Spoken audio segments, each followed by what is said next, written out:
ओम शांति। आज 16 जून 2021 बाबा के महावाक्य है, मीठे बच्चे, तुम्हारे पास अविनाशी ज्ञान रत्नों का अथाह खजाना है, तुम उसका दान करो। तुम्हारे दर से कोई भी वापस नहीं जाना चाहिए। प्रश्न है, सर्व संबंधों की स्क्रीन बाप अपने बच्चों को कौन सी श्रीमत देते हैं? उत्तर है, मीठे बच्चे, अपना बुद्धि योग सब तरफ से हटाए, एक मुझे याद करते रहो। दुनिया की कोई भी वस्तु, मित्र संबंधी आदि याद न आए, क्योंकि इस समय सब दुख देने वाले हैं। विश्व का मालिक बनना है तो जरूर 63 जन्मों का हिसाब किताब चुकतू करने की मेहनत करनी पड़े। सब कुछ भूल और शरीरी बनो, तब हिसाब किताब चुकतू हो। मैं सर्व संबंधों की सक्रीन हूँ। ओम शांति। बाप दादा बच्चों से पूछते हैं कि किसकी याद में बैठे हो? तो किसी ने कहा, शिव बाबा की।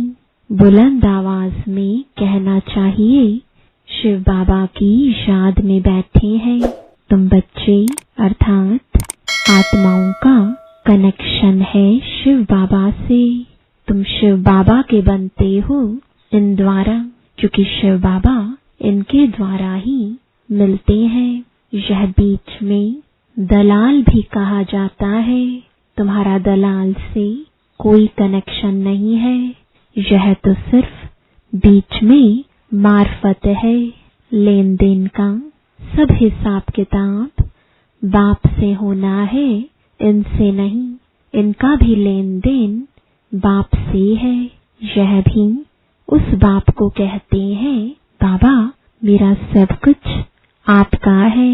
तुम्हें भी एक तो निश्चय यह है कि हम आत्मा है, और दूसरा यह भी निश्चय है कि हम आत्माएं अभी परम पिता परमात्मा से वर्षा ले रहे हैं।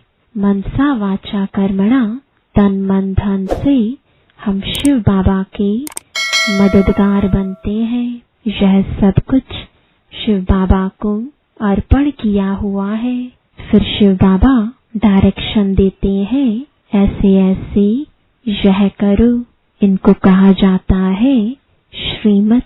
बाप खुद कहते हैं, मैं इस पुराने तन में प्रवेश करता हूँ। यह भी पतित से पावन बन रहे हैं। यह किसने कहा? शिव बाबा ने। यह भी पावन बन रहे हैं। इनका भी मेरे साथ हिसाब किताब है। इनके साथ कोई का हिसाब किताब नहीं। तुम चिट्ठी लिखते हो, शिव बाबा केयर ऑफ ब्रह्मा, परंतु माया ऐसी है जो निरंतर याद करने नहीं देती है। बुद्धि योग घड़ी घड़ी तोड़ देती है। अगर यही पक्का पुरुषार्थ करेंगे तो फिर दूसरा सब कुछ भूल जाएगा। शरीर भी भूल जाएगा। यह शरीर होगा, परंतु आत्मा को इन सब चीजों से नफरत होगी। यह अवस्था जमाने की प्रैक्टिस करनी होती है। अंत में हमको अपना शरीर भी याद ना पड़े। बाप कहते हैं, अपने को अशरीरी समझ मुझ बाप को याद करो। मैं सदैव अशरीरी हूँ। तुम भी अशरीरी थे, फिर तुमने पाठ बजाया, अभी फिर तुमको पाठ बजाना है। यह मेहनत है। विश्व का मालिक बनना कोई कम बात है क्या? मनुष्य ही विश्व का मालिक बन सकता है। यह देवताएं भी मनुष्य हैं, परंतु इनको दैवी गुण वाले देवता कहा जाता है। लक्ष्मी नारायण विश्व के मालिक थे। इन्हों को अपने बच्चे होंगे, वही उनको माँ बाप मानेंगे। परंतु आजकल मनुष्य अंधश्रद्धा से इन लक्ष्मी नारायण को त्वमेव माताश्च पिता कहते हैं। वास्तव में यह महिमा है शिव बाबा की।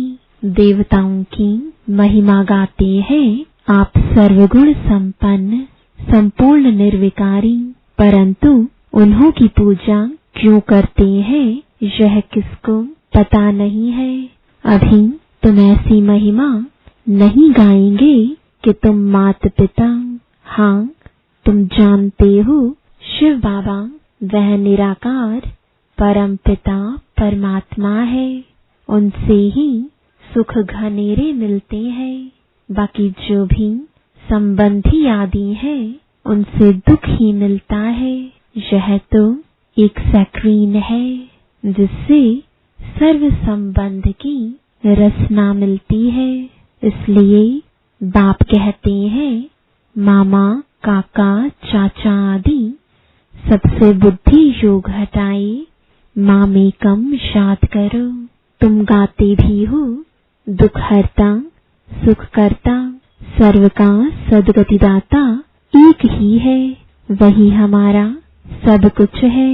लौकिक बाप से भी दुख मिलता है। बाकी टीचर है जो किसको दुख नहीं देते। टीचर पास जाकर पढ़ने से तुम शरीर निर्वाह करते हो। हुनर सिखाने वाले भी होते हैं। वह सब अल्पकाल के लिए टीचिंग करते हैं। भक्ति में भी महिमा एक राम अथवा परम पिता परमात्मा की ही करते हैं। उनको ही याद करते हैं। वास्तव में भक्ति भी एक की ही करनी है। वह एक ही तुमको पूज्य बनाते हैं। तुम पहले पहले एक शिव बाबा की पूजा करते हो, फिर कलाएं कमती होती जाती हैं। भक्ति भी सतो प्रधान से सतो रजो तमो बन जाती है।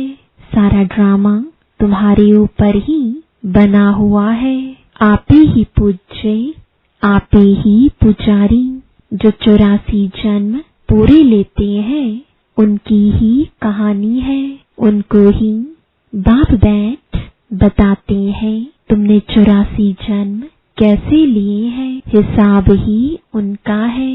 जो पहले पहले पूज्य देवी देवता बनते हैं वही पुजारी बनते हैं। बाप कहते हैं मैं कल्प कल्प आकर तुमको पढ़ाता हूँ और देवी देवता धर्म की स्थापना करता हूँ, राजयोग सिखाता हूँ।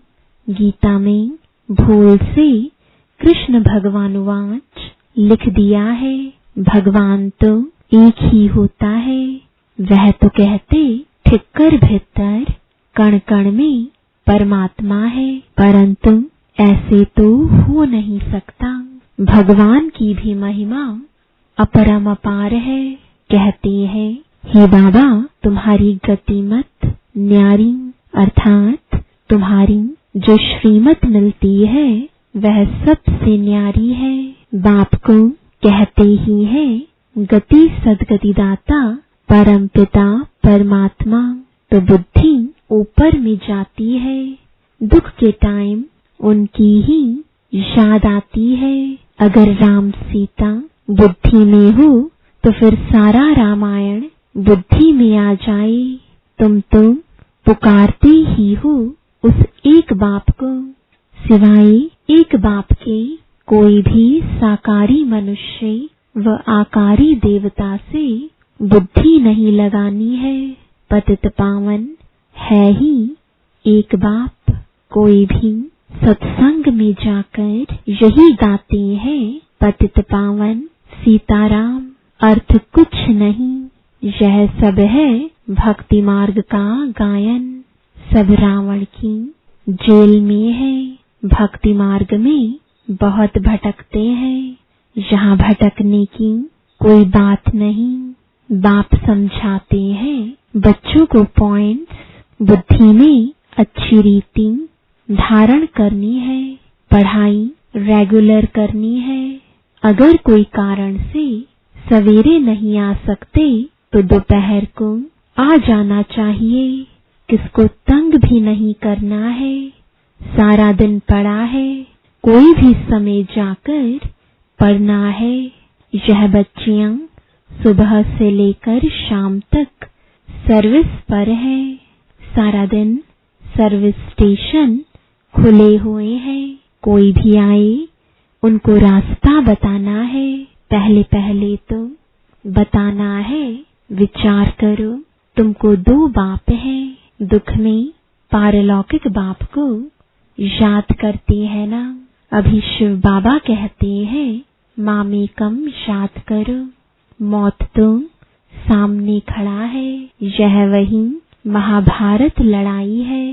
भल बड़े पदमपति करोड़पति हैं, बड़े बड़े मकान आदि बनाते हैं, परंतु वह रहने थोड़े ही हैं। यह सब टूट जाने हैं। वह समझते हैं कलयुग की आयु लाखों वर्ष है।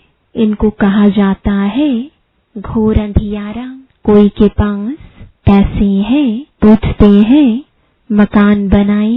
बाबा कहेंगे पैसे हैं तो भल बना लो, पैसे भी तो मिट्टी में मिल जाने हैं। यह तो टेम्परेरी है, नहीं तो यह सब पैसे भी चले जाएंगे, कुछ भी रहेगा नहीं। भल बनाओ, फिर उसमें गीता पाठशाला का प्रबंध रखो। जो तुम्हारे दर पर कोई भी आए उनको भिक्षा ऐसी दो जो उनको एकदम विश्व का मालिक बना दो। तुम्हारे पास अथाह ज्ञान धन है, इतना कोई के पास नहीं है। तुम्हारे पास सबसे साहूकार वह है जिनके पास बहुत ज्ञान रत्न बुद्धि में भरे हुए हैं। कोई भी आए तो तुम उनकी झोली भर दो। तुम्हारे पास इतना खजाना है, सिर्फ यह बोर्ड लगा दो, आओ तो हम आपको सदा सुखी स्वर्ग का वर्षा पाने का रास्ता बताएं। परंतु बच्चों में वह नशा नहीं रहता। यहाँ नशा चढ़ता है, बाहर जाने से भूल जाता है। शौक होना चाहिए। कोई भी आए उनको रास्ता बताए जो बेड़ा पार हो जाए। तुम्हारे पास बहुत भारी धन है। कोई भी भिखारी आए व लखपति आए तो तुम उनको भी बहुत रत्न दे सकते हो। बाबा यहाँ नशा चढ़ाता है, फिर सोडा वाटर हो जाता है। बाबा तुम्हारी अविनाशी ज्ञान रत्नों से झोली भर देते हैं, परंतु नंबरवार है। किसकी तकदीर में है तो पूरी रीति धारण कर लेते हैं। बाबा कहते हैं कोशिश कर तुम निरंतर याद में रहो। ऐसे नहीं कि सेंटर पर जाकर एक जगह बैठना है, नहीं, चलते फिरते जो भी समय मिले बाप को याद करते रहना है। हथकारडे दिल अर्थात बुद्धि का योग बाप के साथ हो। बाप की याद से तुम्हारा बहुत कल्याण होगा। 21 जन्म के लिए तुम साहूकार बन जाते हो। बेहद का बाप बेहद का वर्षा देते हैं। भारत स्वर्ग था, अब नर्क है। बाप कहते हैं अब मुझे याद करो तो तुम्हारी आत्मा सत प्रधान बन जाएगी। बाप को याद करेंगे तो नशा चढ़ेगा। हमारे जैसा धनवान सृष्टि में कोई नहीं है। बाप ही याद नहीं होगा तो धन कहाँ से आएगा। स्वर्ग में तो तुम बच्चों को अपार सुख मिलता है। शास्त्रों में तो कितनी दंत कथाएं लिख दी हैं, गाते भी हैं राम गयो रावण गयो, धर्म का उपकार है। फिर कहते राम की सीता चुराई गई, बंदरों की सेना ली। आगे खुद भी पढ़ते थे, कुछ भी समझते नहीं थे। अब कितना समझ में आता है।